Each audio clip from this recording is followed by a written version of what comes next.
everybody, and welcome to another episode of Deepen with Christina. I'm your host, Christina Weber, and I am here in the Pacific Palisades in a closet at the portal. It's a community home, and I've been here for about a week and a half, staying with friends, grounding into the sunlight. Interesting enough, though, the house that I'm staying at, we were robbed the other day. My computer was stolen. A new and an old computer. I just got a new computer, and that new computer was taken and the old computer was taken. So I share that with you because I feel like I'm in paradise in the Palisades, and there's a reminder that chaos is all around us in the world, in so many different directions, in so many different places, and you can't really hide from it. Oi, I have a friend with me right now. We're in this closet together, Josefina Bashout. And Josefina is, I'm really excited for you to meet her and for you to listen in as the two of us get to catch up and have a conversation. Because as I've shared with you before, this podcast isn't an interview.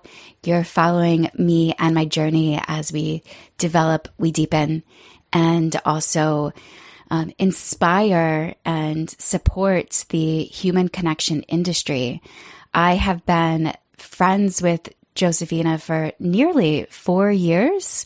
Friends it's like a soul sister connection. She's not somebody that I talk to on a weekly, monthly basis, but when we're in connection with each other, there's just a soul recognition, and I am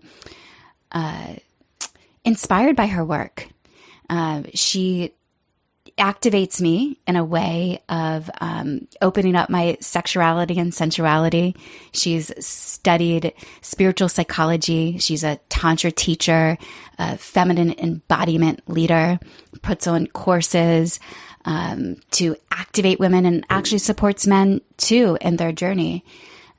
In preparation for this conversation, I was looking through Josefina's Instagram, and one thing that we are going to discuss today that I am interested in sharing thoughts on is around the menstrual cycle, because for me at 40, 35 was around the time where I started to more deeply understand how my mood, my energy levels, the way I related to the world was directly correspondent with where I was in my cycle.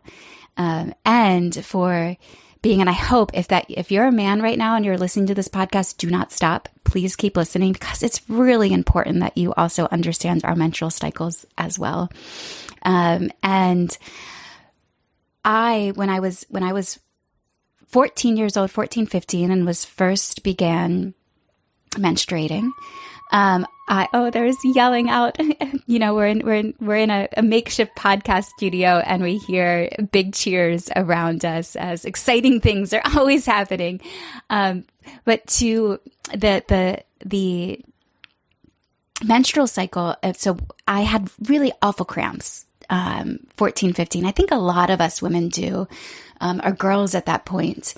And the doctor gave me a prescription to birth control. At that time, I was pretty much, I felt like sentenced to birth control for the rest of my life for cramps.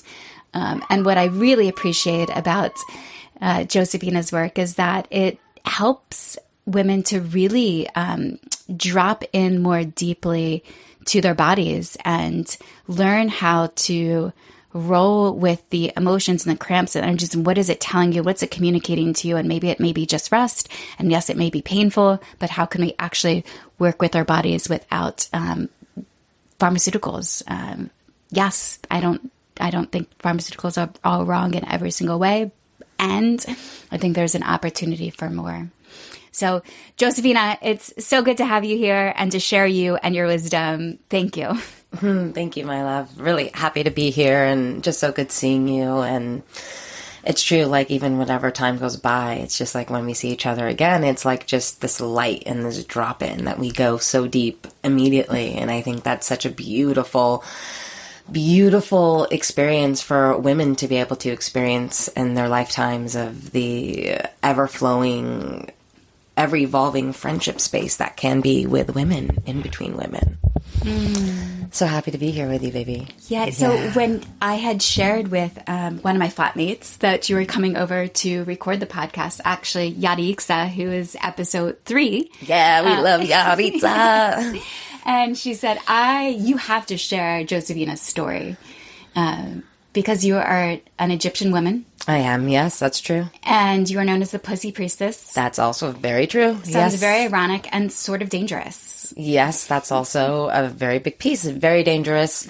Even today, present day in the Middle East. I'm Egyptian and Lebanese, so I'm full Middle Eastern, but I'm blessed to be born here in Los Angeles, actually, as first generation. Going back, let's say, to being the Pussy Priestess in the Middle East is very dangerous. Like, if I even said the word, or even if I'm wearing what I'm wearing right now, which is, shout out to our other sister, Hartwell. Is that Royal Codes? This is Royal Codes. I thought so. So even if I wore anything like this that's sexy or provocative, or things that are talking about sex, I could literally be choked to death, stoned, killed, kidnapped, and I would have no rights. So it is a very provocative and very pushing of the edge type of calling that I've responded to. And being the Pussy Priestess is something that was a calling for me that I received in 2016. But I've always been a priestess. I have this deep inherited wisdom. I was born into a family of healers from the Middle East. You know, my grandmother was doing psychic readings, as well as was a nurse and took care of everyone, as well as did energy work. And my mom is also very intuitive, doing tarot cards and tea readings since I was younger. My father was very involved in the church with the priests, funny enough. And so for me, it was more of stepping into my spiritual gifts, which is, and I believe we all as women have an access to the priestess archetype and energy, which is the leader, the teacher, the thought leader, the attuned to the ways and the magic of the universe, whether you call it spells or prayers or incantation or faith, right? A woman of faith, a woman of devotion, and leading with that faith and devotion, but bringing in the pussy aspect is fun because it's a juxtaposition. Like, in the world where there's like sex coaches, this is a very deep devotional calling of bringing in together the taboo aspect of sex, pussy, the derogatory, the shadow aspect of the spectrum of sexuality, and actually transcending it, hence the priestess, to bringing it into the light. So actually bringing in sacredness into sexuality. So Pussy Priestess is exactly that. It's me embodying this journey, and it was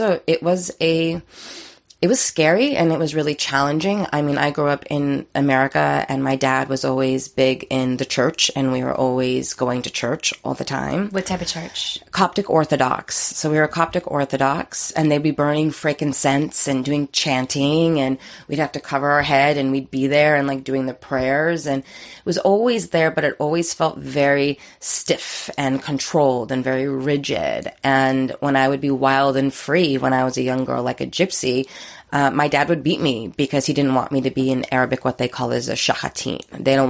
Doesn't want you to look like you're a street girl or a gypsy in that connotation, because my dad and family comes from a diplomatic family in the Middle East, a very high class family. And so being here, he was trying to keep the family name and keep this like honor based on class and status external. And so my parents got divorced in the early 90s. My mom and dad got divorced. My parents were billionaires in real estate. So we had 3 Rolls Royce. We had 3 maids, cleaning ladies. We lived in Central City. We were having a mansion built for us from the ground up in the hills here. And all of that came crumbling down. And essentially, it's like going from the ultimate riches to rags. My dad left us. He left my mom and 6 kids when she chose to divorce him. He fled to the Middle East. And then my mom was a single mom with 6 children and no place to go. So at that time, we had nowhere to go. So I actually experienced being in an orphanage because she had to give us up for a little bit. I then moved in and out of homeless shelters, lived in a car briefly, lived in motels. By yourself? With my mom, with some of my siblings. Yeah, at that time, around like 7, 8. And then... And just to make sure that I know, you're not in Los Angeles anymore. No. I'm in Los Angeles. Oh, you're in Los Angeles, sleeping in cars and in orphanages. In Los Angeles. And before you had a mansion being built for you. Oh, yeah. We had 2 homes and all the everything. How did you feel when your mother was getting a divorce and leaving this, like, she's making the choice for you? Were you for the choice? I was confused, but I also understood because my father was very abusive. So he was physically abusive, emotionally abusive, and verbally abusive. Very toxic, very shadow, very control and manipulative. And he was and still has been a Middle Eastern man who has this very old world patriarchal women is to be used for service and at my will. And so she made that choice because the abuse had gotten so strong and he almost killed her. Like he choked her pretty much almost to death. So I got why she was making that decision at a very young age. I was still confused because I didn't know any different. 7. 7, wow. Yeah. Very young age. Okay. Very young, very developmental. And I don't really know any better at that time, right? So it's like, wow. But I chose to be with my dad and not have him be alone. But at the same time, it's interesting is that I chose to try to keep family together, be like a bridge between both so he's not on his own. But at the same time, my dad never showed up one of the days that I set myself up to go home with him. So talk about at a very young age experiencing not only trauma from the family becoming disjointed, losing finances and support, but then also an experience of abandonment from your own father. Mm-hmm. Mm-hmm. The one man that you trusted most. Yeah. And the 2 people, my parents split when I was in high school, and to reconcile, it was always hard for me to reconcile that my mother, who was the woman that I loved most in the world, who raised me and birthed me, and then my father, who was the man that I loved most in the world, actually, he had came to me when I was 18 and sat me on the steps and said, "I don't love your mom anymore." Wow. And that was a confusing thing, because it's like, well, what is love, and how do you just take your love away and you don't goosebumps. You don't love her anymore? And that was a hard thing to reconcile. So at 7 years old. Yeah. Wow. There's very confusing, of course, of like what love is, what is healthy, what is not, especially seeing my mom, who was more of the matriarch behind the scenes, and she managed everything. She managed all the finances. She managed the home. She managed, all of the people that were helping us in our home. And it was a very shocking experience. And from that experience, she was seeking help. And I'm so grateful to see the community that we have, speaking of soul sisters and being in communities, because from my experience, the spiritual community can be filled with a lot of bullshit and scams and scam artists and charlatans and all these pieces. But we have, and I'll speak for myself, but I think you would agree, we have been really blessed to have really powerful, authentic, genuine people around who genuinely are devoted to this path of connection and healing and supporting each other and real authenticity of community. But at the time, in the early 90s, my mom was seeking that. And she found herself in a Nigerian church trying to find community. And that church totally took advantage of her financially, emotionally, manipulated her. And she was trying to find this connection. And, it's more of her story to tell, so I won't go into her specific story. But in her seeking of trying to find help, she actually found someone who totally took advantage and manipulated her and got her hooked on drugs. And so my mom, trying to find seeking and healing, was told that, this drug was, cannabis, or it's just leaves. And she didn't know. She's so naive. Imagine getting married at 17 years old in the Middle East, marrying a man that you met after a month. Then he takes you to the United States, and your whole life now is just birthing babies, building a home, holding it all together. Like the naivety around how the world works or what things are, so I can have so much empathy and compassion and understanding what her journey was like. But ultimately, she brought a man into our home who was very toxic, and he was a drug addict. And I went through a molestation experience with him when I was 12.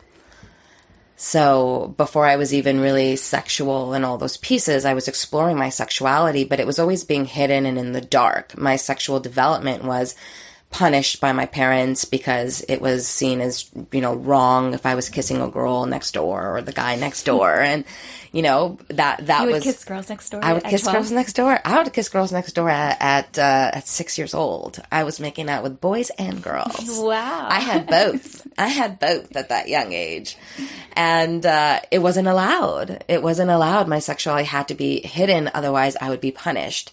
And so that was like my development, and I stopped. And then my first sexual experience, actual going deeper besides just kissing, was through an experience of being molested, and how confusing that was, and how my mother didn't believe me. And still I had to protect myself and move on and move forward. And so for me, it was a disconnection to my feminine essence and sexuality at that time, because I created a belief system that I'm not safe. I'm not safe to be expressed in my sexuality. I'm not safe as a girl who has these body parts. I better armor up and become a warrior and really suit up if I'm going to stay in a place where I feel protected. How, just because you're one of 6, and how many, you have sisters who are older or younger? Both older and younger. I have 3 older, and I have 2 that are younger. Were they having the same experience as you? None of them were having the experience of being molested, no. Some, 1, 2, 3, 4. 4 of them had an experience of moving in and out of the hotels and some of the shelters. And then there was 3 of us that kind of had that experience. The other one was older. She missed a lot of this. She was gone in college for 10 years, I think, in Arizona. So she was not there. And my older sister was, another one was living with her boyfriend. So me and the younger ones and an older one went through this experience. But the way that it has manifested for my spiritual curriculum, I'm the only one that went through the sexual trauma and the sexual abuse of all of them. Okay, so traumatic childhood. Very traumatic childhood. And then growing up into becoming a woman and choosing a career path. Well, yeah, so as I grew up, I was in more of my masculine and became really motivated to be my own fucking mega force. And so I got my undergraduate and I went to school in interior design and started working with badass celebrity interior designers, got myself working in great boutique firms, felt like I was really living this great lifestyle, except my relationships were not fulfilling. And I also was feeling unfulfilled internally because I was, what I say is looking for love at the bottom of a shot glass. I was trying to find connection, partying in this very celebrity lifestyle in Hollywood. And I'm talking about booty bumping with Justin Timberlake, at arena, seeing the hills be filmed next to me, the prime time of Hollywood.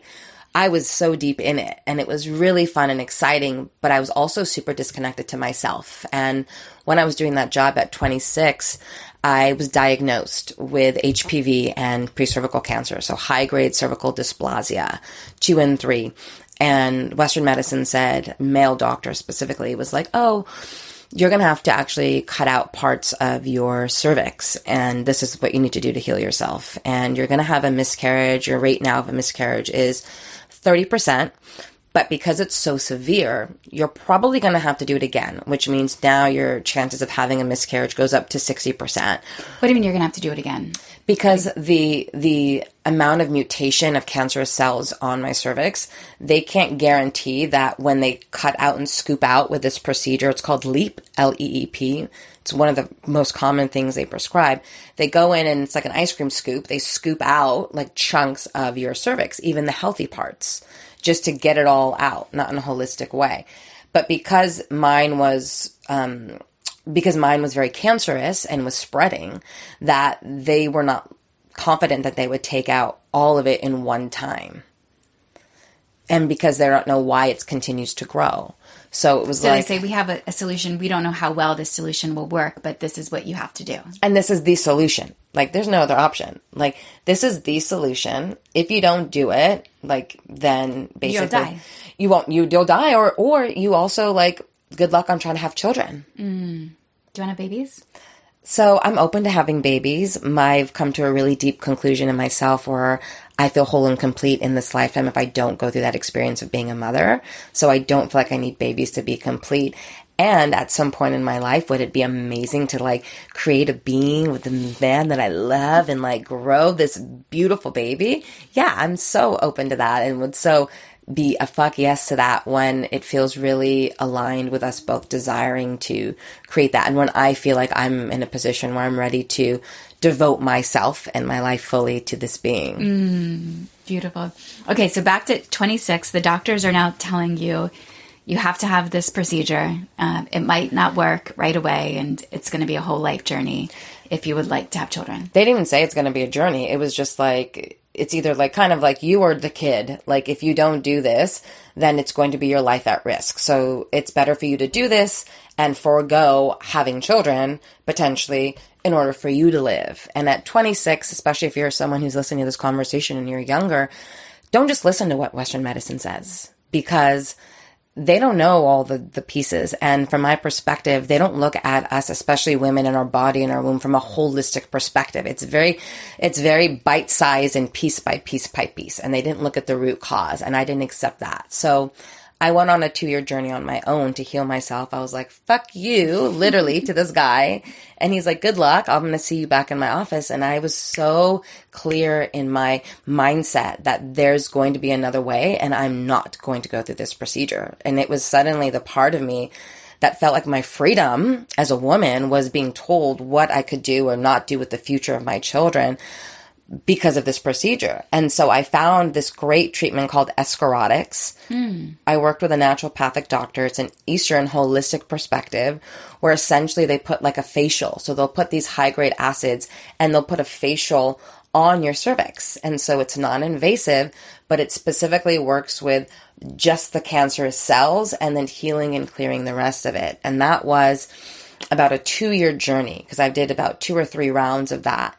And in that space, all of this trauma started coming up for me. I realized, wow, through this journey, my pussy was not awake. I was cut off from that power source. I was rejecting my femininity. I had a lot of guarding and trauma up and was living in my head. And literally, this was the biggest spiritual awakening of my life, through the portal of my pussy to get me back into my body, my reproductive system, my genitals, to shut down the blocks, the cutoff that was happening.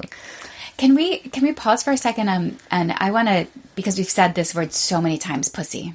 Oh, yes. And I imagine, I can rewind. I may, as a listener of this, have a, that word is so charged. We've made that word so charged. How does one reconcile hearing that word and being comfortable hearing that word? And how did you even step into using? Because I imagine throughout this journey, a lot of people have probably told you, stop saying the word. Yeah. Stop saying pussy. What do you say? I laugh at this point. I'm just like, I giggle inside, but also on a more serious note, to your point, is it's so empowering and liberating, because when I say the word pussy, it's like, and even if you're listening to it, you might cringe, but what if you also tried like laughing and smiling about it? What if you were like, oh my God, pussy? Like, oh, it's kind of naughty. It's kind of like taboo. It's wrong. It's like, whoa, but it makes you laugh. It's actually, what I invite is like, can you see it in a celebratory energy? Can you see it as and feel it as something that's maybe it's contracting or taboo because of the ideas you have around it? But what if you started laughing when you heard the word instead? What if it made you like giggle a little bit more instead of it being like, oh, it's wrong? And I use that word because of the negative charge that it has within the pornography industry of like, oh yeah, just look at me, and like the way that it's been monetized and just put on display in a negative context as a source for being taken from and a negative or derogatory. But I love to celebrate, and for me it was about reclaiming the word, reclaiming the energy behind the word, because essentially words have the meaning and the energy of which we're giving to them. We could say anything and we can have an idea about it as a negative context and it can make us feel a certain way. But if we can start to embrace it, and I think that the word pussy is a very joyful, celebratory, playful thing, you know, and think about sex. When you go into like having sex with someone that you really like and you're really excited and it's like really juicy and you're really like playful and there's like an arousal, I bring that behind the word. So that's what I would say is like reclaiming that and the power that comes behind that. I mean, look at the women's rights and lib movement of the 70s. It's pussy power was everywhere, right? And that was a really big movement in the sense of women using the word pussy publicly as a reclamation of themselves and not being seen in that derogatory energy and changing the energy that we have to our own genitals and to that word into one that's of celebration and light. How do you see, you know, we're all moving through different environments. I often say different dimensions, but when I say different dimensions, I believe that's all. Like I'm in Los Angeles right now. I will be in Maryland at the end of this month. And in my, you know, I'm in a home staying with my parents. Mm-hmm. I'm not necessarily going to walk around and be like, my pussy feels so good today. Yeah. Or, you know, if I am, and I can rewind to my 20s when I was working in corporate America in offices. And so there's this discernment of what environment I'm at and where do I use this word. Now, you are the pussy priestess. Yeah. So it's how do you discern your identity based upon where you're at in the, like, you know, if you were connecting with a significant other and he's taking you home to meet his parents and he introduces you as the pussy priestess. And I'm asking this, and do we, as when you view the world you wish to see us living in, is it that in all instances, in all types of spaces and places that we can actually speak and share about the pussy? Is that the goal of where we want to, when we think of human connection, where we want to get to?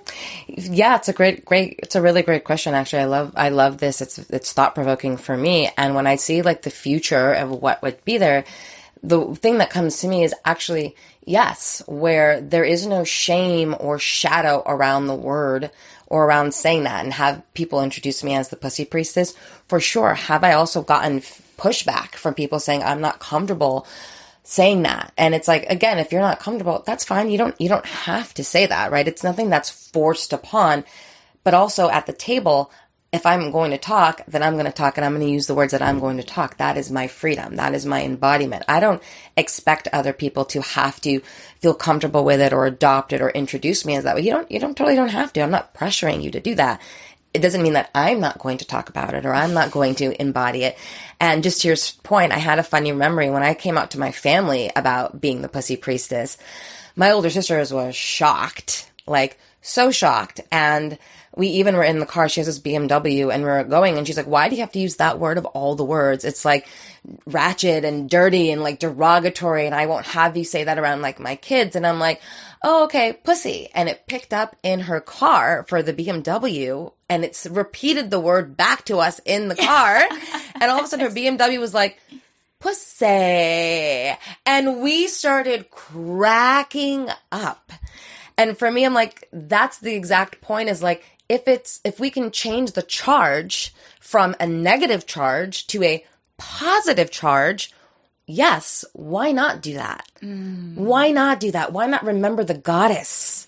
Mm-hmm. The goddess. We look at Sheila Nagi. Sheila Nagi is a goddess that was used in all of Europe at the time, and she's on all the churches, and she's this ancient goddess where she literally has her pussy out with a portal open of, I will take in and flash away any negativity, any dark forces, like through my light, through my love. So yes, there's a big part of me that uses this word as a way to bring healing to all of us in the collective consciousness. And I know it rubs edges the wrong way, and that means I'm doing my job. That's why we're here. And I invite people always to go in the inquiry.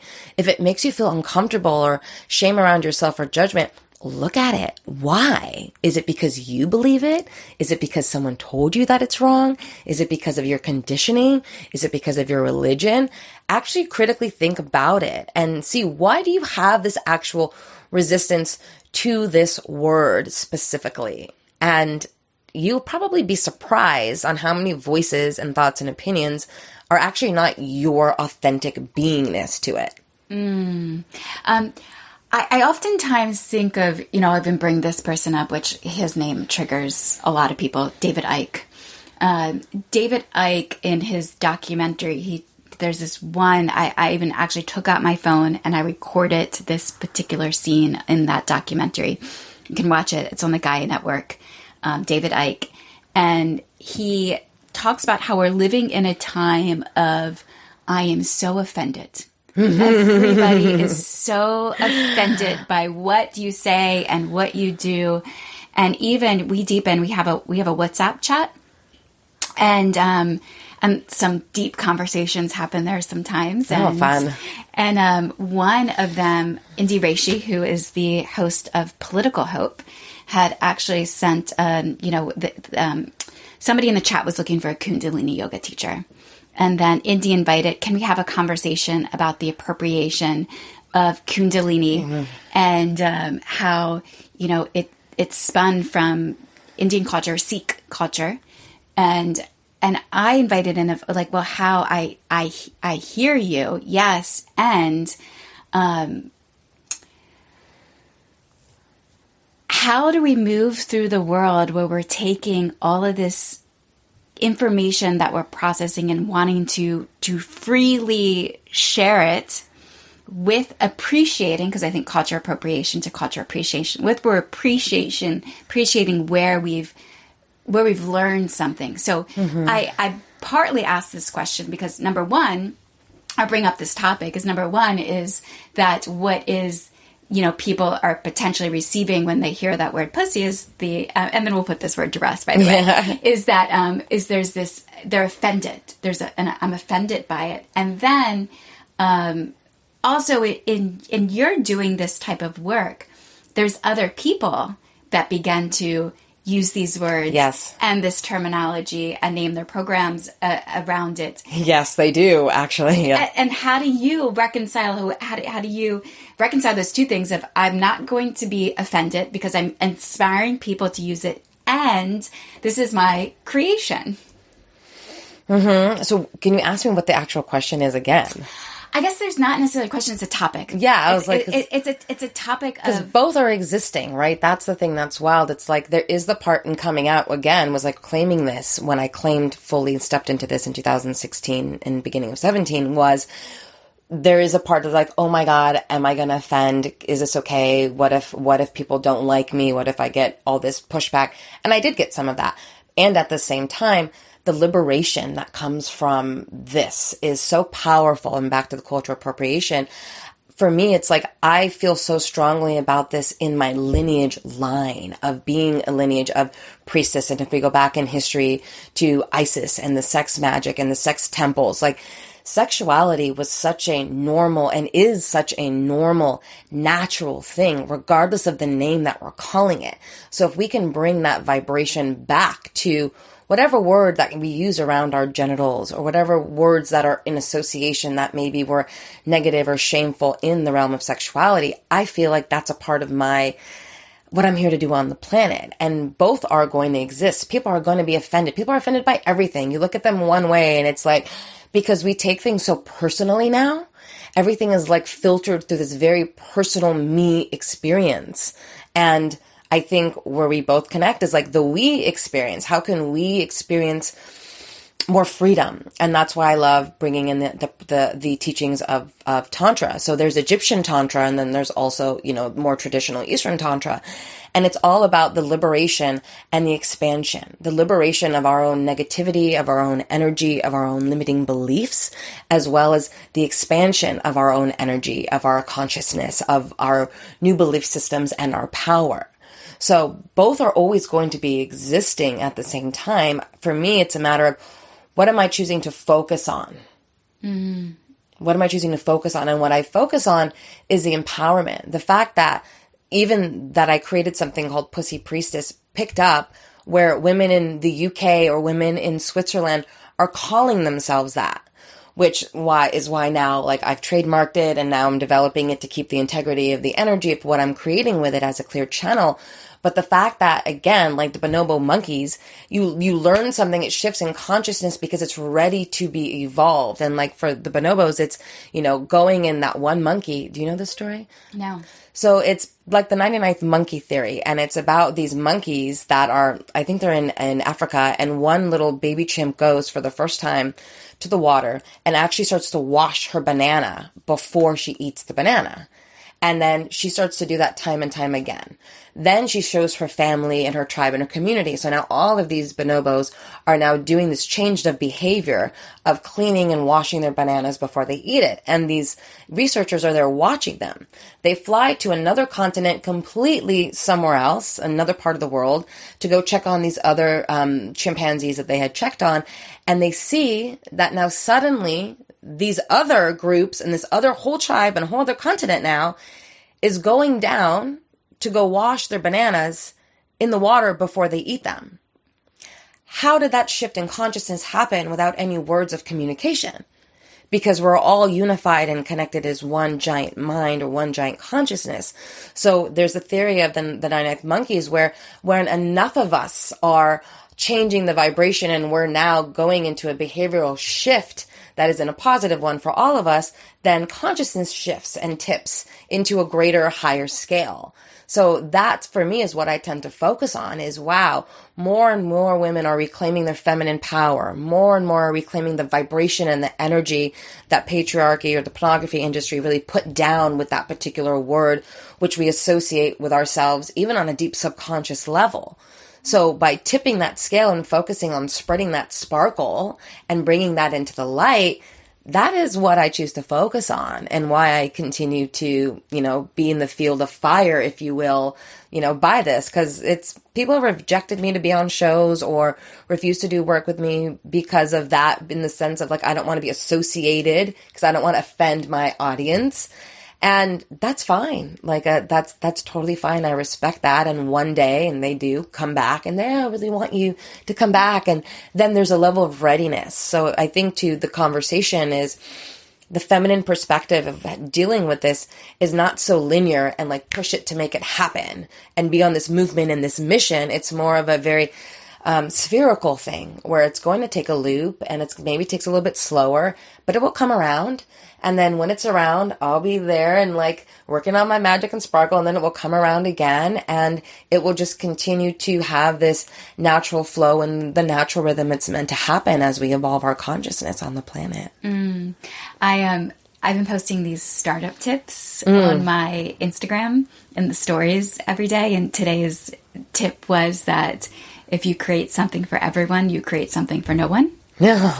Okay. Yeah. And it's so true of in doing this work, it's about timing. And also too, there's, there are people who are potentially asexual. Yeah. And that's not something that they will want to explore where their energy will go this lifetime. And, and I think it's really important to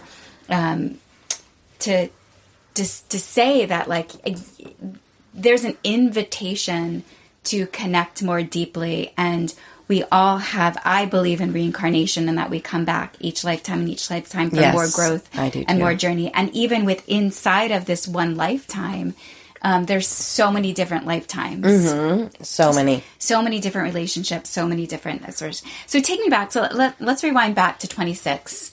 The doctor is saying, here's this one way. It's the only way. Mm-hmm. Your choice. You choose a different way to go on a holistic to your journey to heal yourself. And through this is essentially what created the desire or the inspiration to help more women who have potentially who are struggling to navigate their own bodies. Yeah. And emotions. And emotions. Yeah. And for me, you know, when I think back to, you know, part of the reason why we Deepen exist is that it was looking at, you know, wanting to, for me, my own self, to have more fulfilling relationships. And the realization was that, well, I didn't necessarily grow up observing a healthy relationship. Mm-hmm. There wasn't, you know, when I think of relationship role models, who around me was the people that I looked towards, it was few and far between. It wasn't just present moment. And then our educational system sort of neglects, I mean, sex ed for me was maybe a month, and it was like, you're going to get STDs if you have sex. So wear a condom. They passed them out in high school. And we kind of had to go fend for it and figure it out for ourselves. There's nothing really around menstrual cycles. Yeah. So how did that catalyze you to then, and do you go and study? Like, who do you study with, to, I don't want to say the word validate, but to actually feel confident in being able to share this wisdom with other people when there's not many, you know, I don't think there's a program in school to say, here's the curriculum. If you want this career path, how do you discover it? And how did it happen? Hence why I'm developing all of that, right? Like that's a part of why I'm developing the programs and the digital platform that I have, so that there can be more education around it. And I work, this is for men and women, right?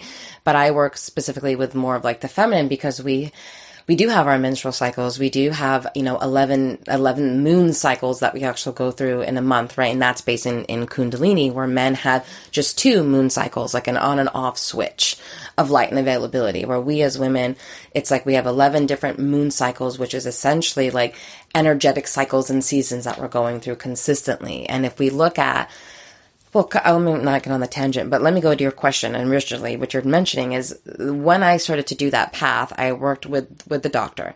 From then, I just have been absolutely divinely guided with the best fucking mentors ever. And it wasn't because I was like, how am I going to go find this or what to do? It was a very clear, I'm making the jump and I'm going into working with women. I don't know what this is going to look like, but I prayed about it. And then boom, a woman comes in from New York, runs a women's empowerment program. So suddenly I'm like studying for 2 years, first as a student, and then as an understudy, and then as a facilitator, doing life coaching. So helping women find their passion, their purpose, their drive, grounded really with practical tools and exercises. That awakened me to, whoa, I can actually have a career in wellness space that's focused on helping women learn about their finances, learn about their passions, learn about their pleasure. Actually, I'm learning how to hold space properly to be able to facilitate a circle, give timelines, give support, how to develop my listening skills. So that was one avenue that I found myself in. Then, to your question, mine is a very non-traditional, again, nothing about me is traditional, everybody. It's very non-traditional. Because after that experience, I started to work with plant medicine, and I worked with some really incredible master shaman and healers from around the world. And so I'm talking about studying and working with ayahuasca, like in the jungles of Costa Rica, all around Los Angeles, outside in Idlewild, working with my master teacher, Dr. John, in Hawaii. So having these mentors come in, and then from there, going on a solo trip to Thailand, studying Tantra in Thailand, right? Agame was like the huge place out there, like studying Tantra there, but then finding out about a woman who's hidden on the island of Koh Phangan that I only hear does goddess initiations. And so my wild ass is like, oh, I'm going to go do this. So not knowing, I go out and I'm finding, and I'm just asking people. And finally someone's like, yeah, she's on this part of the island. And I go on this crazy adventure to try to find this shaman goddess healer. And I'm talking about like, I'm going and waiting for 5 hours for this Jeep to take me to somewhere that I don't know in the middle of the jungle, like Indiana Jones. And I'm sitting on the back of this truck, everything's sliding. There's monkeys going everywhere. I'm asking for 2 days when I finally get to this retreat center. Where's this woman? Where's this woman? And I finally was like, I'm going to find her, but I'm going to stop looking for her. And then boom, her male partner shows up, and I start talking to him about this woman I'm looking for. And he's like, that's my partner. he guides me to their like healing hut, and they do this like 4-hour initiation healing on me about crystals and attuning my chakras and opening me up. And they guide me into this powerful goddess undressing invocation of the 4 identities of the goddess ceremony, and then have me go an initiation to climb what's known as a goddess mountain by myself with nothing but a rope and directions on how to get there to complete the initiation. So I've gone through, that's one of the aspects, right? And then I went and worked with teachers that were, in Bali, which was fun, and just like exploring other pieces. And then I found myself going and doing the Tantra trainings with Ipsalu, which is one of the schools. And so doing deeper dive in the realm of pink Tantra. I also did Kundalini. What type of Tantra? It's called pink Tantra. So it's like a middle road. So there's black Tantra, there's red Tantra, there's pink Tantra, and there's white Tantra. I didn't know that there was separate color Tantras. Separate lineages that work with different pieces. And funnily enough, women who were claiming to be pussy priestess in other parts of the world were focusing on black Tantra, which is not where my energy is or where the vibration is of where I'm bringing this piece. Black Tantra, it's powerful because you are working with your blood moon cycle. You are working with semen. You are working with these very fluid and darker types of ritual, which some can also associate with like black magic. It is darker, it is denser, and it stays more in that arena. And you want to move up towards like the red, which is more of like the sexual aspect and the play, and even like the primal piece and the hedonistic piece and all of those. But then when you move up, it's a spectrum, right? And you move up that spectrum.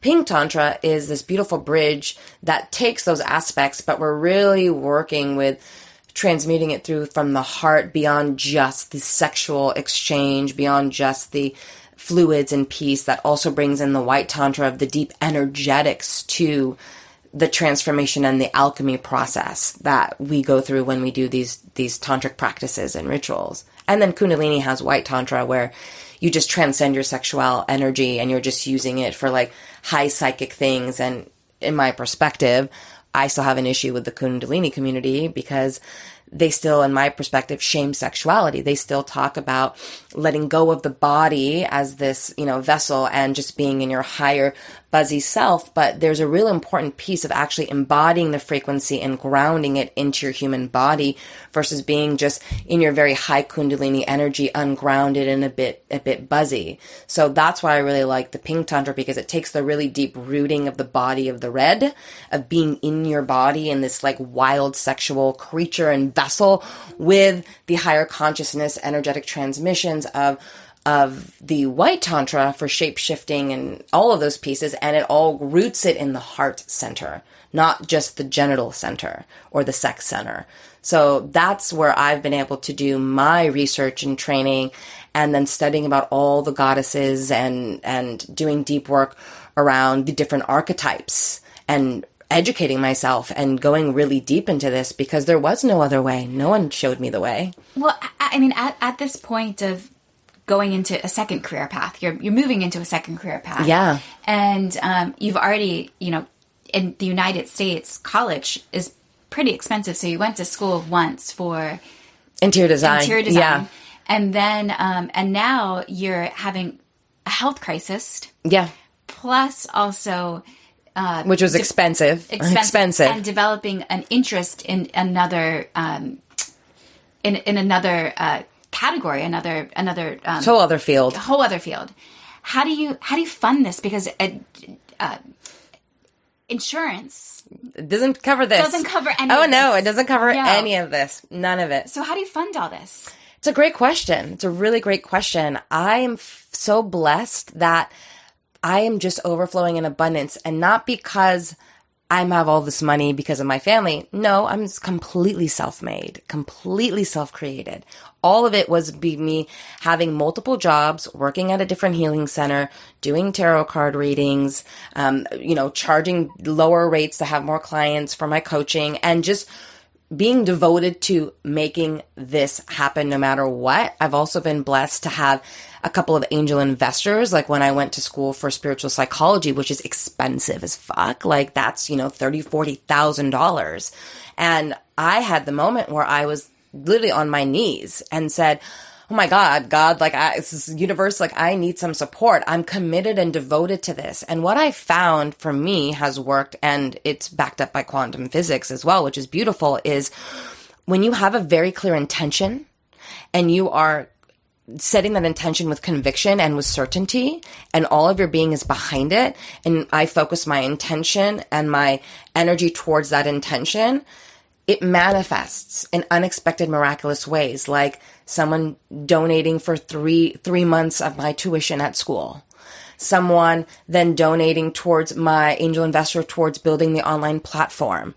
Suddenly a grant comes in, or all of a sudden I'm running a program and then there's a funding that comes in. And so it's like my belief system in the quantum, my belief system in my ability to generate abundance and finances has strengthened as a part of this experience, because daddy ain't giving me money. Mama ain't giving me money. It's me generating and creating all of this on my own. And I've invested so much money in this because I'm devoted to it. And the money just continues to show up and meet me every single way. And there's something that I always think about, and I even tell people before they invest with me in coaching, because they're like, oh my gosh, I've never invested this much. I'm like, I know.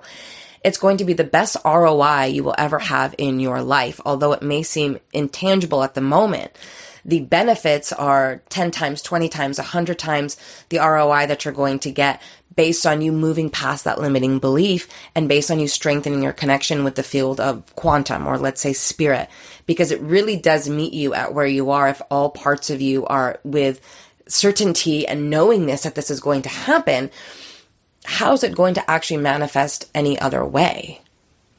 Well, I love that I think from the building upon generation to generation to generation is that, there was one point when I was thinking of the career path for the younger generation, and they come in and they decide this is something that I want to do, because you had this adventure. So yeah, mine's a big adventure. A big adventure. And so I think that the opportunity then becomes that you still get to have an adventure, but your adventure gets to begin at a next level. Yeah. Like you have, if somebody was to coach with you with Josefina Bashout, you're going to get a decades plus of work, curate it, and present it to you and distill and like take this information, and then you build upon that as you go out in your journey and stuff. And then eventually the younger generation becomes our mentors. They start to teach us because we've done our work and we're tired, and then they can come back and say, here's the adventures, what the adventures have brought me to. And I can see that from, someone like Pat Allen, Dr. Pat Allen, who wrote the book Getting to I Do, and she's 89 years old. Yeah. And when I listen to her, I'm like, there's a great information that she's teaching. And now I see that so much more has been built upon that work. Ooh, have goosebumps. I even think about also like Alison Armstrong, right? Like all of her work around even the earlier stage of like masculine and feminine, but not explaining it as masculine and feminine, but around like working with men and getting the love that you want, and working with how you can stay in your own queen energy and not be lost, and all those pieces. And some of it, I think, to where we are now, where we've evolved with consciousness and conscious relating and connecting, some of it's a little bit outdated to some extent, like a little pieces of it, but there's still so much value that we can get. And to your point, is like build upon that, or take that and build upon that with some of the Tantra teachings and the energy workings. And it's just, I love that. And to the piece of anyone that's listening, it's also like starting at exactly where you are. I didn't know exactly where this career path would guide me. No way in a gazillion years did I ever think that I would be standing here saying that I'm the pussy priestess and have all these different offerings and opportunities. Like there's no way. But I also was scrappy as fuck. And I wasn't taking no for an answer, because I knew that this was something that if I ignored this creative expression in me, I would die and wither away. I knew that if I didn't follow this and express this, I would die inside, because I'm holding myself back. So I'm willing to risk it all and continue to go forward by being scrappy and finding resources and supporting people with the gifts that I can wherever I can at the time. And it's really, paid off. It's also been really humbling, because at one point in my program, to your question around paying again, I also, besides generating clients, took on a side job doing interior design, part-time freelance, to add to the funding of my spiritual psychology. So I'm not too ashamed to still use all of the wide variety of my gifts to support my dream and have bridge work. Yeah. So important. Let's go back to the menstrual cycle. I had a feeling you were going to go there. I was like, she's going to go to the menstruation. Yes. I'm going to go to the menstrual cycle. I'm nearing my ovulation day, which is about day 14. Oh, I'm nearing my moon cycle day. And what I love about this time that I enter into, I realize that it's becomes my most confident days. Yep. They actually say, which I was so fascinated, that your face changes. Your face becomes more angular and symmetric during your cycle. And that, pheromones are more radiating to attract your partner. Exactly, and I've heard that men, at times when a woman is in that ovulation state, normally he can look at a woman and there's this increased attraction. Primal, he feels very her. deep intrinsic. It's like that feeling that he has of I never realized how beautiful you were. And then within the cycle, which is I spent a month in Bali, and when I saw you in Bali. Because we randomly met up in Bali. We did, we did. Yes, that month. At Akasha. Was it Akasha or Akasha House? Yes. You were doing a women's retreat, right? I was at a women's retreat there. I was exploring a love relationship with someone who I anyway, we'll come back to that. But just, I remember, yes, you were in Bali. And in Bali, it's when the women are menstruating, they don't come out of the house. Mm-hmm. I remember I was a little bit disturbed when I heard that, because I was at a temple celebrating. There's so many holidays, celebrating one of the holidays all the time, at the temple, and to hear that if a young woman, is menstruating, that she can't come, Well, she can come, technically, still. But she can't come to the temple, She can't come to the temple. Yes. Because that's a time of rest. That's a time of being. So how is it, like, when... And I was a little bit annoyed, I'll say, when I started to learn more of these specifics about my cycle. Is, around 25 is when I... realized that my life sentence of birth control was just not working for me. Who was I without birth control? Like, why was I taking this pill every day that was shifting my hormones?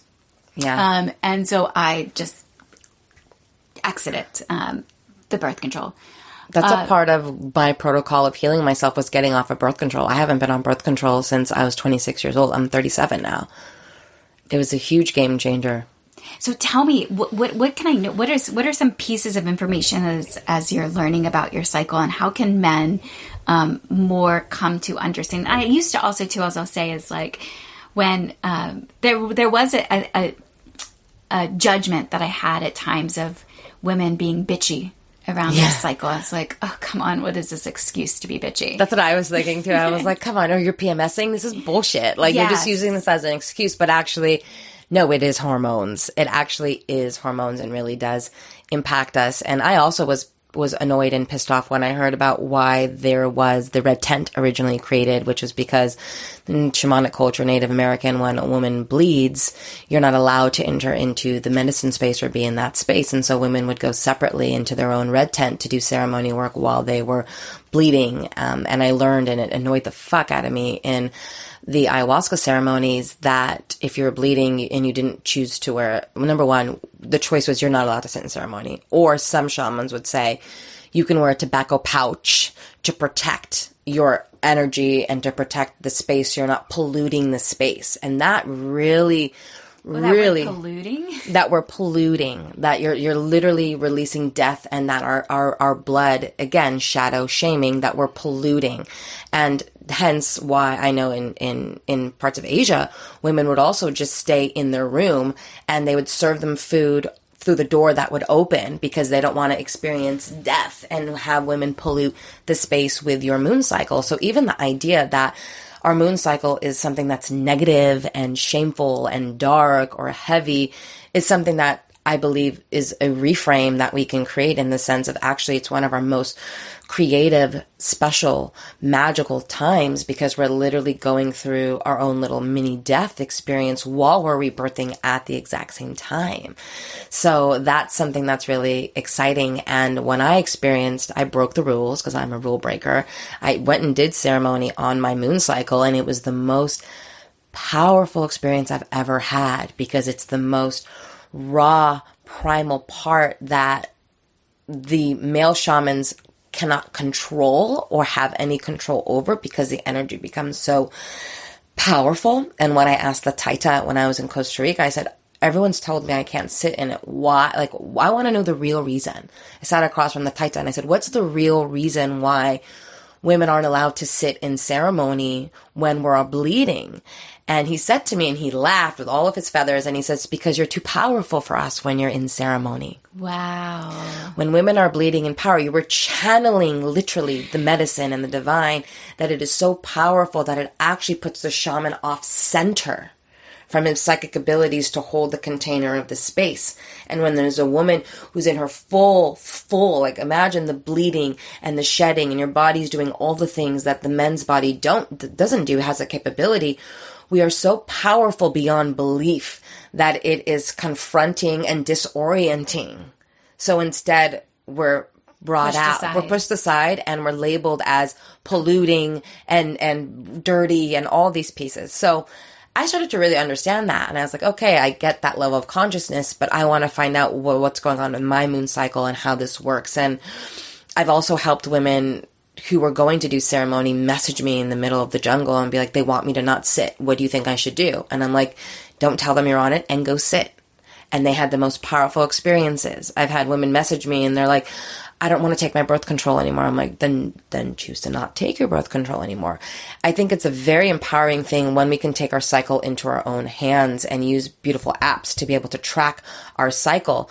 Because when we are in that bleeding phase, we are going through a death experience. And what I've found is that we're not only going through this little death experience, anything that we haven't processed from the month before emotionally being stored within our creative center in our womb, we're letting go of and we're shedding. So arguments, unresolved issues, emotional upsets, all of that's going to be building up in the PMS phase. That's going to trigger us. So that way it's emotionally active in the cells as we then purge and release them out of our own self-cleansing, beautiful portal of life mechanism. And what I found is in the moon cycles, it's really important with business, is because when you know your moon cycles and you can start to track your moon cycles, then you can actually be more compassionate on yourself when you're saying, oh my God, I just don't have the inspiration right now. I'm not motivated to work. Like, what's wrong with me? And it's like, okay, actually, if you look at your moon cycle, you'll notice that you're towards the third cycle, the third phase of the cycle, because there's the 4 phases. You're on the third phase where you're actually needing to be more alone and recluse, versus the second phase where you're feeling really outspoken, you're feeling really energetic, you're feeling really confident, and you're seeking physical connection. So if we move through the cycle, it's like there's the bleeding phase, and that bleeding phase is where we want to be nurtured and we want to maybe have more rest and more stillness and more peace, but we're also really creative. And as we start to move out of the menstruation cycle, that phase, we start to go into the part where we're getting our energy back. We're starting to slowly get our energy back. We're feeling a little bit more lighter. We're starting to get our creativity and these really beautiful ideas. So we start to get really creative again. And then we move into the next phase where we're, oh my God, now I want to see my girlfriends. Now I want to go on dates. Now I want to like dress up. Now I'm like feeling like I really want to connect and I'm there. And it's like, that's the best time to take your meetings. That's the best time to put things into fruition, to execute things. Because then when you move into the next cycle, it's like all that buildup of energy, you're now going to ovulation. And once you go through that ovulation and you don't get pregnant, because that's not your intention, then your body starts to say, oh, okay, we're not going to give all the nutrients and all the energy that we've been cultivating to now have this baby and this egg. So now the body starts to prepare for the death. So what happens?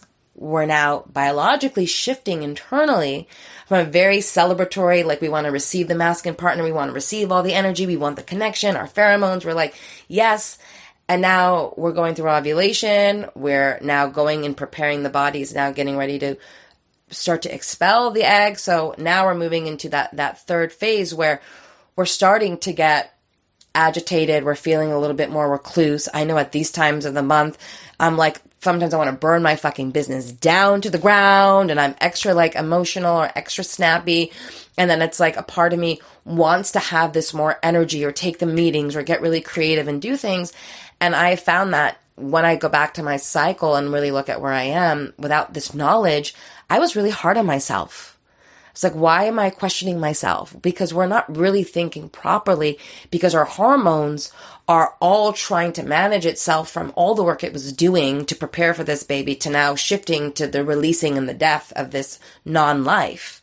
So we're going through this massive shift internally, and to not know how that's impacting our energy levels, our emotional state, that's going to impact the way that we're relating to our partners or our partners relate to us, where there's a lack of education around the sensitivity level. So instead of judging as like, oh, she's being a crazy bitch and she's PMSing, it's like actually acknowledging that internally the body is like preparing for this death.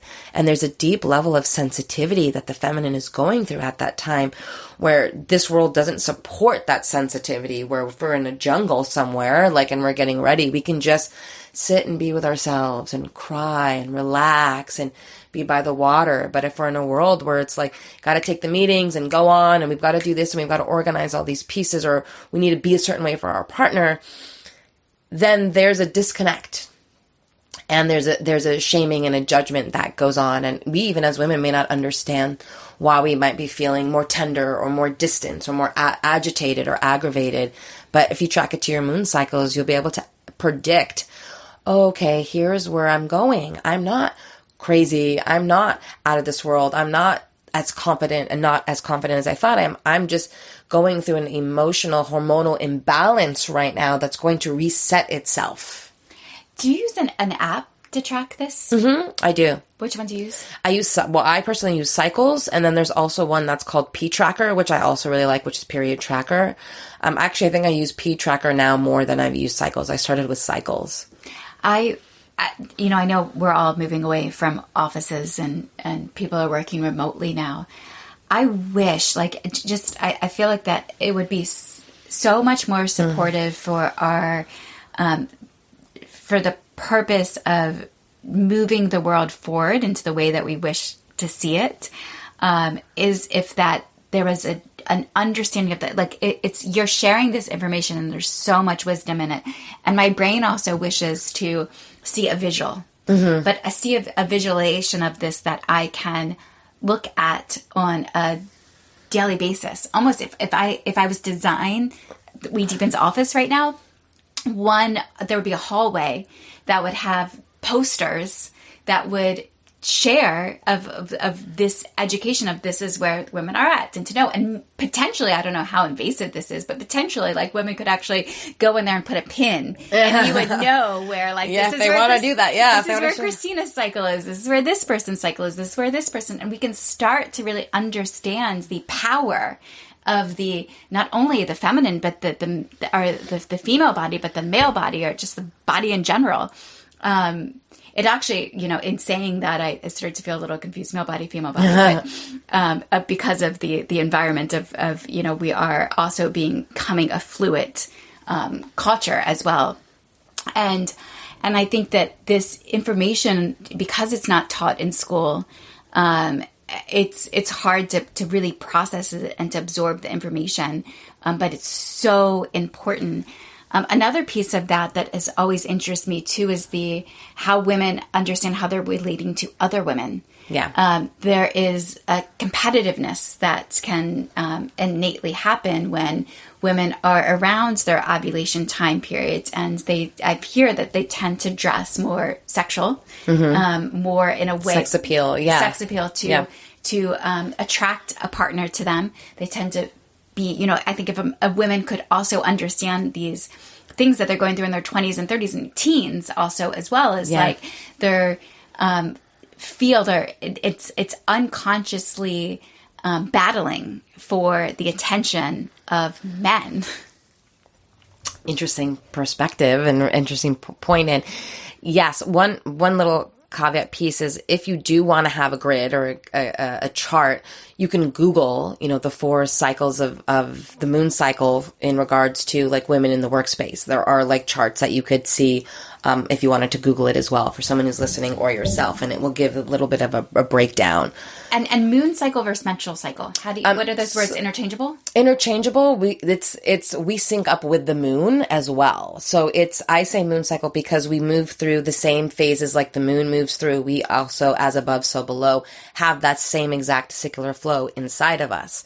So I say moon cycle because it's either, a lot of times women could be syncing up with the full moon or syncing up with the new moon. So it's interesting to pay attention to where you sync up depending on what aspects are going on in your life. I don't have to get on a tangent on that, but there is a difference between, you know, the full moon cycle, those who actually bleed on the full moon and those who bleed on the new moon.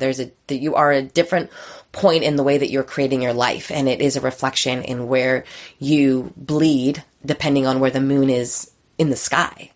So hence why it's called moon cycle, because we are in cycles with the moon and in sync with the actual phases of the moon, which is pretty fucking cool. And if you're on birth control, you miss all this. You miss all of this. All of this because you're not in a natural rhythm and harmony, and your body can't come into the beautiful symbiosis that happens with all the elements of being alive and being in connection with nature. And to your other point, you were talking about, oh my God, competitiveness. Yes. So the competitiveness, I definitely have been competitive when I was in my 20s, and I didn't realize that there were so many of these pieces. And it makes sense. It's like we want to have like the strongest man to be able to like impregnate us, to have like the best type of children, to have like the strongest genetics.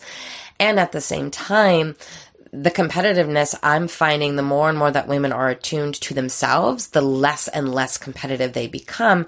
And it's really cool to see women's cycles sync up when you're together in space. You start to sync up your bodies, start to speak together.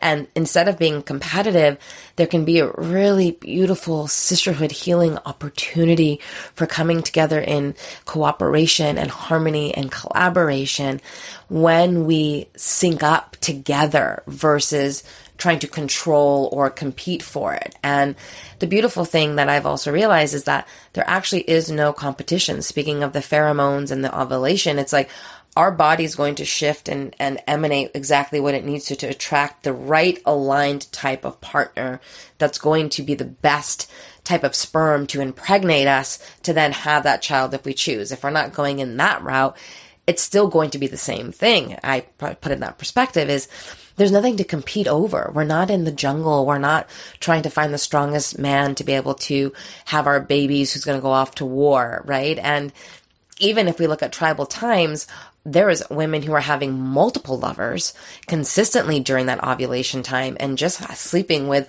all of the people that were coming to her hut. And you wouldn't know who's actually the baby's daddy because everyone would take care of that child in the community aspect. So there's a level of also sexual liberation and freedom instead of trying to compete or control with the other.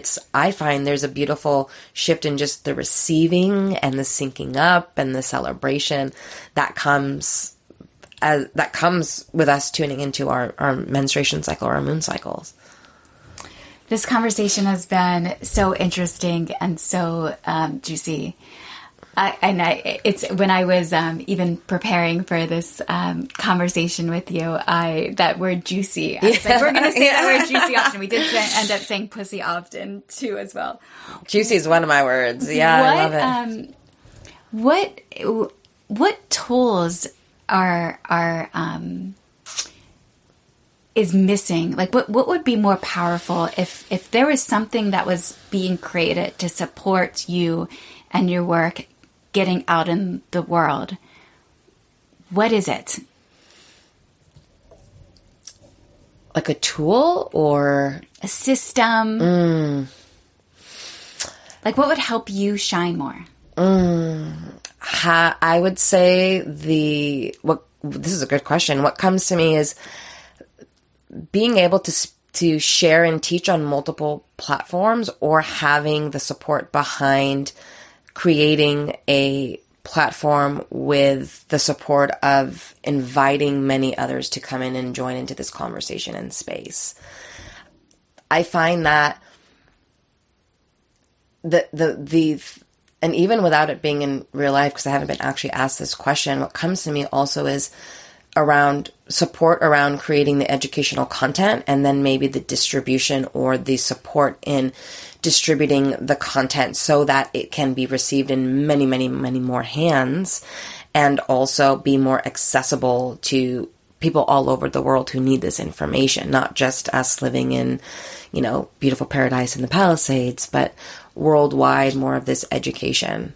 Does that look like something that someone would sit with you and help to write a curriculum? Because you've written many curriculums yourself. Mm-hmm. Yeah, I have lots of different curriculums. So, because you is that part of it, like the distillment of all of the information, or that's like, I've got that? I have a lot of information. I think what would be supportive would be to maybe start to categorize some of the educational topics, and then distill the information into okay, we're going to talk about menstruation. Let's get all that in, and how can we create that into our curriculum or program, and then have that be out there. So I think there's some of that element, because I have so much of the information, and I have curriculum specific to kind of more of an all-encompassing journey of how to do that. I think it could be helpful to break down into smaller, educational bite sizes that's more digestible. As we're talking now, it's there's so much information.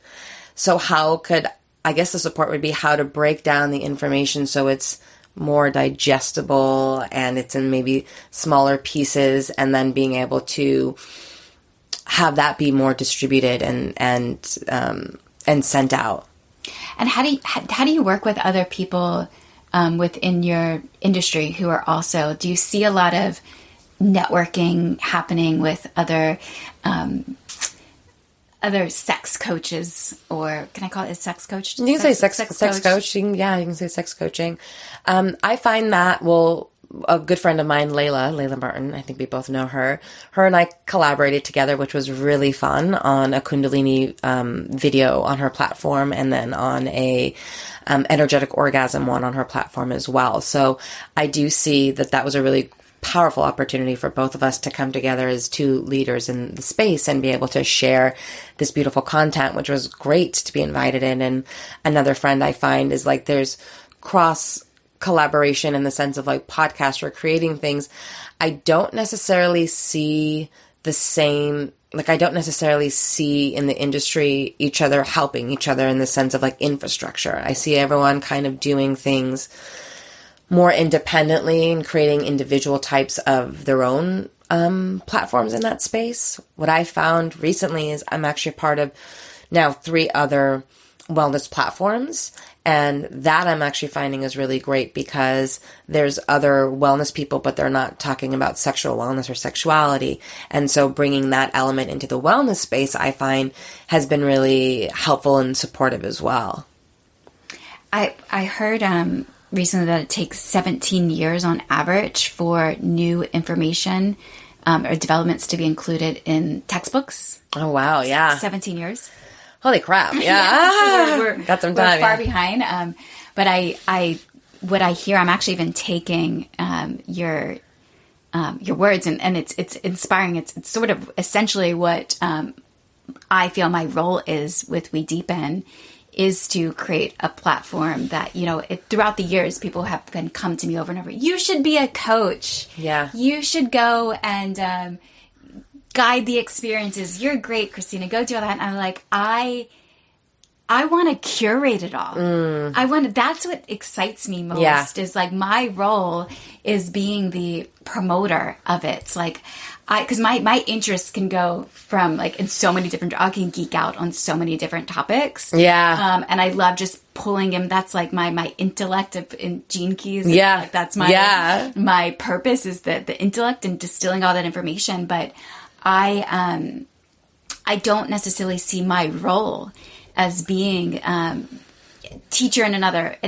different context, context, but of promoting all of the work and seeing like those platforms that are supportive. That's why I ask these questions. Yeah, it's a good question. Yeah. Interested in doing that and seeing, and I also think there's so much opportunities to recognize this work and the people in it. Like there's, and I could say a couple years ago, the We Deepen holiday party in 2019, we did an award ceremony and we gave Miriam Kudrow, who's been teaching Dance Alive for 49 years, I gave her the Trailblazer Award. And she said that was the first award that she had ever won. And I look at, I was geeking out the other day with one of my colleagues and being like, we see this as the new Oscars. Yeah. Like, the new Oscars is like celebrating like the real influencers of the world that are helping to make these transitions and these impacts. And before we end this podcast together, because I think it's important, now we are in 1 hour and 20 minutes. Is that what's just happened in Texas? It feels like we've rewound time and we've gone backwards. Yeah. And also, as we, am deep into studies of gene keys and everything is perfect and in every moment. And everything's aligned exactly how it's supposed to be. Supposed to be and supposed to happen. So you're reconciling these like, this seems, where are we going with this? How do you make sense of it? Well, I don't make sense of it. I don't try to make sense because it doesn't make sense. It's the chaos, and there's always order within chaos of the way that the universe works. So I do my personal due diligence that I've learned in my spiritual psychology of really letting go of the idea of right or wrong, that this is wrong, that this is bad, that this is wrong. And I come back to like, okay, this is all in divine order, even though it's super fucked up. And I feel like super fucked up and it's going back against like the people trying to control again, like a woman's body and what we can do or what we can't do. And I'm also, to just kind of bring a little bit of a light perspective, I'm also really noticing how it's creating more solidarity between men and women, men waking up to how fucked up this also is for their partners, and what I would find is an added awareness and responsibility of the contribution. Because again, if we're having sex with someone and you're in Texas, and from friends of mine now live there, it's like, oh no, we were making love together and now this is like an issue that you're going to have to deal with. I'm finding that actually men are coming to the conversation more about this is an us thing. It's not just a she thing back when it was. And I'm also seeing really beautiful alternative opportunities showing up in regards of added financing and support for Planned Parenthood, other awarenesses in regards of like the availability to having the Plan C or abortion pills mailed, right? The availability and the accessibility of it is now being highlighted to show that, hey, maybe even this as a system of like, this is how we would have to go about it. There could actually be even a more gentle, natural, easier way to do it that's supported as well. And it's bringing up a bunch of shit. And just like, I'm going to go there, is just like with Donald Trump, it was like, oh my God, we can't believe this person's our president.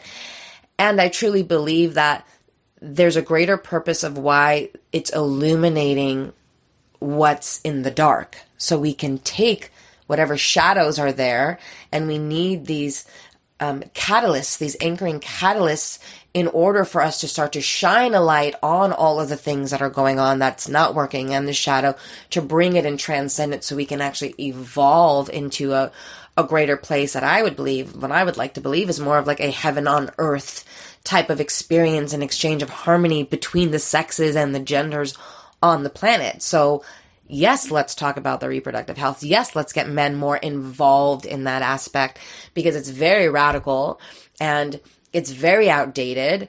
And I'm very curious to see how it will continue to develop. But personally, I'm finding friends who are, very successful males who are very successful, having an opportunity to take their financial success and finally, like we talk about when we want to empower the feminine, use your financial success to empower the feminine and empower women to be able to have the rights to choose and that freedom, which then creates even more love and support and reciprocity. So it's like using that to help support the female body, the female choice, the female expression, the female rights, which has been free, but at the same time, this is illuminating again on a deeper subconscious level how we have not still had a lot of rights and how a lot of these systems have really been intertwined into the feminine choices and expressions. I love that we're always reminding each other of other perspectives because I haven't had any, usually I can be very public about, my viewpoints on social media, and I haven't had the bandwidth to express anything about the abortion in Texas. And it is this reminder of perspective. It's so perfect because it is. I've been having the conversations more one-on-one. Yeah, and it is everything being out in the ether. We're all having it all at the same time. Episode 3 with Yadixa, we talk about heaven on earth because that's the next theme for next that's Unleash. Right. Yes. And then Daniela Gill and I, Akashic Records, we go into that. And she's one of my students. Yeah. Episode 4. Oh, that's awesome. We go into the dark and the light and how these, there's nothing like the things that are bad that are happening are actually creating the resistance to have these deeper conversation and connections and people to create more awareness of the fucked up level of thinking that's still happening. And that's why this all exists. Yeah, and to think about I always think about the analogy when it comes up with why is all this tension and resistance building up right now? And it's fuck, it looks like we're moving back. But when you think about the bow and arrow analogy, we need to have that resistance and be pulled all the way back to that point of tension in order for us to let go of our hand to shoot out that arrow way farther than before. Because if you just kind of have it in bow and arrow and you barely pull back, you shoot, it's going to go down. There isn't a real massive expansion point, or let's say the word of depth, how deep, how far you can go in that further future change. And so it's moments like this builds up that resistance because it builds the momentum for us to really powerfully pull back, band in all the energy so we can let go of that bow and arrow, and that arrow goes shooting forward into the future. Yes, further and further each time. Yeah. Yes. Thank you so much for having this conversation and being open to just continuing to be shared sharing your zone of genius with everyone on a consistent basis and being so true to it. And there's no wavering of, that it's possible that you could be doing something else. That's one of my greatest delights about the people that I get to work with doing this is that there's no wavering of that I should be doing something else. Yeah. It's this is your true innate gift and it's important. It is really important. And I do look forward to, as I continue to build We Deepen and get the support and the bandwidth to scale this brand, that it's able to support the teachings of your work and your colleagues' work, and to be able to recognize you. Because this also, in this episode, I would like to see this as this is recognizing Josefina as a leader to help us rid ourselves of the shame. Also into the discovery. I'll be one to say that I still have more to discover about my sexuality. I have really what feels true to me as I have kissed one woman. I'll tell you about her in a future episode because that is a beautiful, interesting story. But for the most part, I have been sort of reserved in my sexuality. And because that's just, it's not good or bad or right or wrong. It's just me. And there's also, a curiosity around, creating more, I'll say more safety in the world. So I get more comfortable to showing up. I had an example of, I'm not in a relationship right now. I did create, We Deepen was around initially started as in like, hey, I need to show up for this area of my life. And so I'm going to create like a not liking dating apps and wanting an alternative to them. And I found myself while in Maryland of going on the dating app adventure. And when I arrived here in Los Angeles, it was still on and my Tinder profile showed up and someone that I'm working with sent me a text and said, I saw you on Tinder. You look great. And I kind of freaked for a moment because that's not who I want to be in the world. More so, I'm so focused on the business aspect of things. And I look forward to a future of them being able to continue to mend more together, that the whole full body and whole full being is included in part of the conversation of who they are in their career. Like when it comes to personal and professionalism, like I want to be a whole full person. And yes, privacy is important too. That's what I was going to ask, because I caught on that one piece and I was like, do I go there? But you just said it. And it's like, I think that it could be very valuable too, of also differentiating between like, I don't want to present myself as that person. And it's like, as what? As a person who likes sex, as a person who's interested in sexual connection and exploration. Like there's a difference between not wanting to be that person or present that way in a professional place versus like, that is a part of my expression, but I like to keep that private and separate from the workspace. Yeah. Yes. I think it's private and separate. It's my energy. Mm-hmm. I like to be very focused in my energetics. And I also am very, I'm an open book too. I tend to be an open book, but I think discernment comes around is huge. Discernment. Yeah. So what's coming up for you? Is there anything that you want to share? Where can... I know I was actually looking through your link tree today on your Instagram and see that you can book a discovery call with you. You're very accessible and available. Yes. And that you're offering meditations and courses. And so what's most exciting for you to share with others right now? Well, on my link tree on my Instagram, which is awesome, right? It's my name, Josefina Bashout, although I've been playing with going back to changing the handle again to Pussy Priestess. I'll see if I do that. But there's 2 free guided meditations that are on there that I like to put out there that are incantations and goddess like energy activations, which are exciting. Discovery sessions are great. I'm also right now in the middle of enrollment for my program, which is The Way of the Pussy Priestess, and that's a 12-week guided transformational tantric container. So we actually start next week. I don't know when this will be on, but we start next week on the 13th, and that's going to be an incredible journey. And I will run that a couple times a year seasonally. And then I also run specifically around body shame / body love, body empowerment, my program called Body Bliss. And that also alternates between the Priestess program as well as that program and life coaching. So I'm just excited to continue to share. And, Instagram is one of my most used platforms because I feel like I'm very active and I feel like it's a bit more personal than using like Facebook, although I am on Facebook. I just don't really use Facebook as much, so that's exciting. And looking at starting my own podcast as well, which is really exciting. Oh, let's talk about that.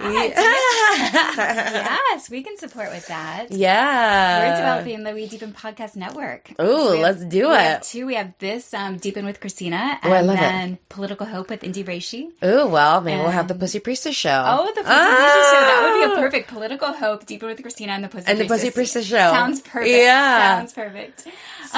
Thank you so much. Thank you so much, babe. Thank you so much. Loved all your questions. I love what you're creating. I've always loved what you're doing. It's just so beautiful to be here together and see how you've grown and develop. And I want to just take a moment to honor you in the same way that you did for me of like, I've also seen you completely unwavering, like completely committed to what you're creating from when I met you years ago, regardless of the shape and form it's taking with creative expressions and pivoting.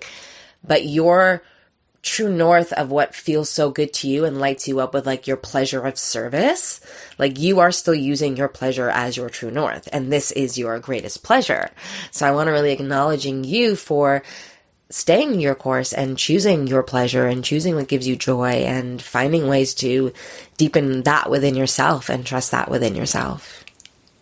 Thank you. I feel like tears in my eyes a little bit as you're speaking. And you had shared earlier around your cycle of you get into this, I guess, week 4. Yeah. And you want to throw it all away. Yeah. Like, why am I doing this? And that happens for me sometimes. Yeah, it happens for me too. That's why I said it. Yeah. And it's probably about a month and a half ago, I started to look into maybe I should go back and be a therapist. The world needs more therapists right now too. So, or maybe it doesn't. It's hard. It's hard to, choose into this. And I ask these questions also about money. Yeah. As well, because being a startup founder and bootstrapping a company, and unemployment ends next week, and I got unemployment during the time of COVID. Okay, and beautiful. Yeah, wow. Now that all ends, and I think for me, as this podcast is allowing me to more deeply connect with these reminders, receiving these reminders, and also with the people that I want to share and I'm out to help and support. So thank you for seeing me and hearing your reflections back to me of saying that you're unwavering in it. I mean, it's the reminder. We need those reminders that can help to shift our perspectives. I believe human connection is the medicine. Yes, we can go sit in medicine circle, and also having these, what has sort of been taken away from us during COVID is these times when you have these deep conversations and they just open up new portals and new ways of seeing anything. And Josefina and I sharing with you and you listening to be a part of this conversation, like we don't own the truth. We're trying to figure out the world as is right now, similar to you, whether we're older or younger. When we speak, allow it to just open something else up inside of you that may not have been there before. And if you find that, if you have a new thought after listening to this, and this podcast was worthwhile for me to share with you. Goosebumps. Yeah. So thank you all. Check out wedeepen.com. See the up and coming programs we are in the works. I have attracted a chief operational officer recently who is very well seasoned and now has Airtable and Slacker and portals for me to go look at, for us to have our guides to submit their work. Hopefully you can submit your work with us too, and we can share this next iteration of We Deepen with you. And thank you all for listening. You guys are a part of this community, just being a listener, and whatever community, a society. I even like the word society more than community recently. Mm-hmm, I like society too. Yeah. New world. New world. And until next time, go out in the world, deepen, discover. If you enjoyed this podcast, subscribe, follow, leave us a review, send me an email. I'm at c@wedeepen.com. Tell me what you want to hear more of, how you can support if you want to get involved. Hey, if you want to be an angel investor, or you're actually even, I would love to have more conversations with people who are at a space in their life that they would like to be angels of this work. I'd love to talk to you and actually have you on this episode of a podcast too. Until next time, thank you all so much, and I love you.